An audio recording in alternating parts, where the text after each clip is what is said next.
Hello friends, welcome to my channel miracle of God. जय श्री राम, जय नीम करौरी महाराज जी। आज मैं हनुमान चालीसा की आपको 40 चौपाइयों का अर्थ बताने वाली हूँ।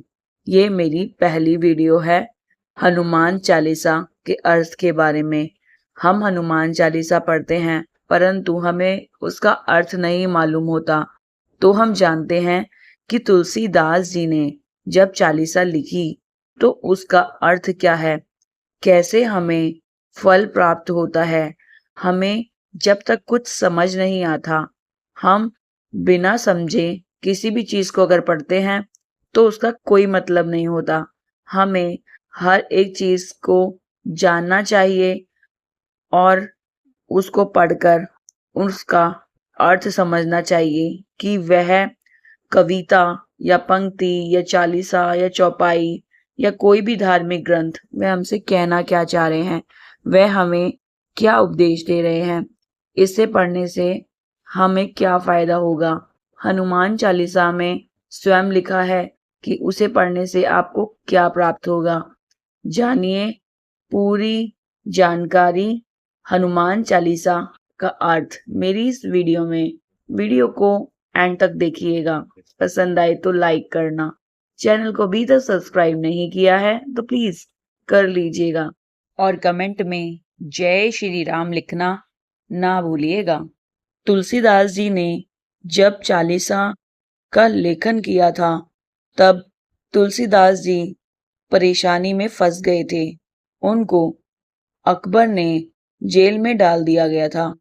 तो तब उन्होंने हनुमान जी से विनती की और अपनी रक्षा करने की प्रार्थना करी।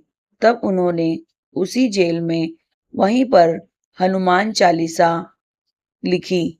उस चालीसा को लिखते समय तुलसीदास जी इतना प्रेम में खो गए थे हनुमान जी के कि हनुमान जी को उन्हें बचाने के लिए आना ही पड़ा। फतेहपुर सीकरी में इतने सारे बंदर अचानक से कहीं से आते हैं। तब अकबर समझ नहीं पाता कि उनको कैसे संभाले। तब वहां पर जो उनके सेनापति होते हैं वह उन्हें कहते हैं कि आपको तुलसीदास जी महान कवि हैं, उनको छोड़ दें, नहीं तो यह बंदर आकर हमारे फतेहपुर सीकरी में बहुत नुकसान कर जाएंगे। तब अकबर ने वही किया और तुलसीदास जी को छोड़ दिया। तुलसीदास जी ने जब हनुमान जी को याद कर कर 40 चौपाइयां लिखी तो इसको ही हनुमान चालीसा कहा गया। यह मैं आपको अपनी पहली वीडियो में बता चुकी हूँ। आज मैं बताऊंगी 40 चौपाइयों से पहले 2 दोहे हैं, उनका अर्थ क्या है। जानिए दोहों का अर्थ। श्री गुरु चरण सरोज रज, निज मन मुकुर सुधारी। वनरव रघुवर विमल जसु, जो दायक फल चारि। बुद्धिहीन तनु जानिके, सुमिरो पवन कुमार। बल बुद्धि विद्या देहु मोहि, हरहु कलेश विकार। जब तुलसीदास जी हनुमान जी से प्रार्थना करते हैं तब यह पहला दोहा लिखते हैं कि श्री गुरु चरण सरोज रज। श्री गुरु महाराज जी के चरणों कमलों की धूल अपने मन रूपी दर्पण को पवित्र कर कर श्री रघुवीर के निर्मल यश का वर्ण करता हूँ, जो चारों फल, धर्म, अर्थ, काम और मोक्ष देने वाला है।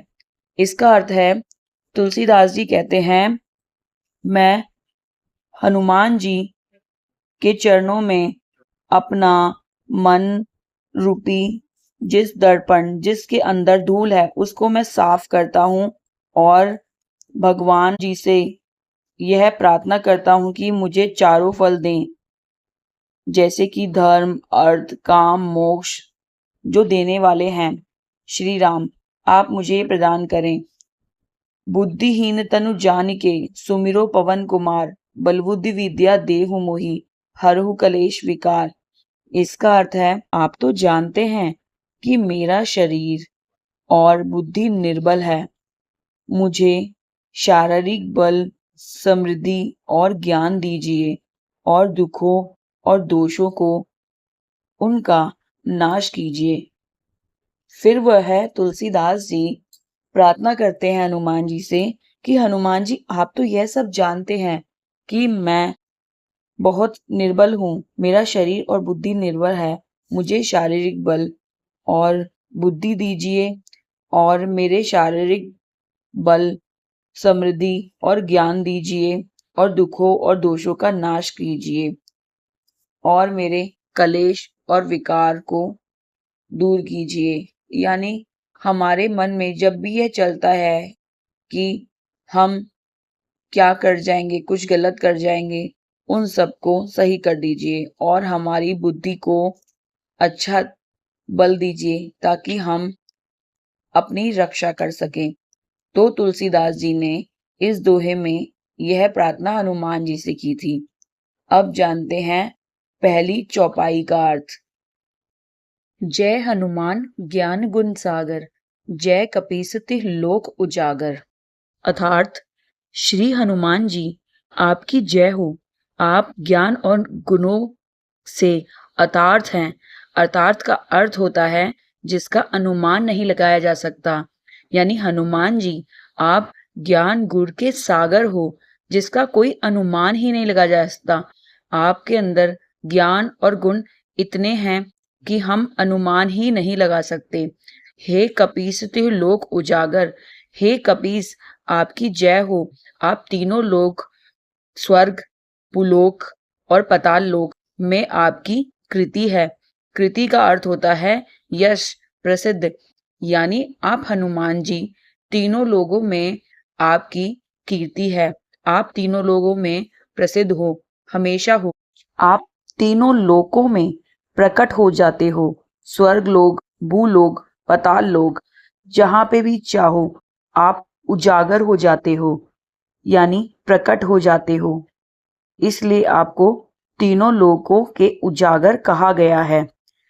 आगे, रामदूत अतुलित बलधामा, अंजनी पुत्र पवन सुत नामा। अर्थात हे पवन सुत, हे अंजनी नंदन, आपके समान दूसरा कोई भी बलवान नहीं।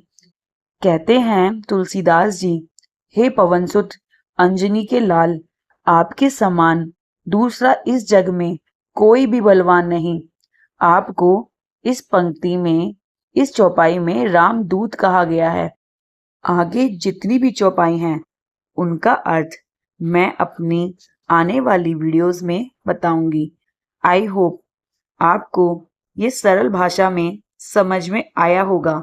अर्थ मेरे द्वारा बताया गया। अगर कोई भी गलती हो गई हो तो प्लीज मुझे माफ कीजिएगा।